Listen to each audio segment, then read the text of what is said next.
দেশের লোক তো গরিব, প্রধানত এটি তার মূল কারণ ছিল যে দেশের লোকের অবস্থা যতদিন পরিবর্তন করে ততদিন আমিও নিজে অত বিলাসিতা পছন্দ করিনি আর কি। মানে আমার ছেলেদেরও কোনো সময় কোনো বেশি কাপড় চোপড় সে পছন্দ করতো না। আমরা সবসময় রেশনের চালই খাই, সবসময় মাইনা যা পেতেন সত্যি কথা বলতাম না। মাইনা ছিল বোধহয় পে স্লিপ যা আসতো আর কি 2200 বোধহয়, উনি 10% আবার দিয়ে দিতেন। তো তার মধ্যে থেকে আমাকে সে 2000 টাকা দিত, ওর মধ্যেই আমার সংসার চালাতে হতো। মানে আমার ছেলেদেরও কোনো সময় কোনো রকম বেশি কাপড় চোপড় সে পছন্দ করতো না।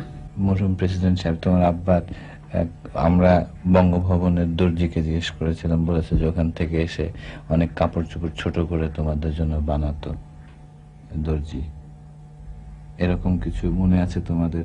আমার এই শার্টটাই আব্বুর ছিল আগে, এটাই ওনারা বানিয়ে দিয়েছে। তোমার মনে আছে কোকো এরকম কোন? আমার দুটো প্যান্ট ছোট করে বানিয়ে দিয়েছিল। তোমার আব্বার প্যান্ট ছোট করে বানিয়ে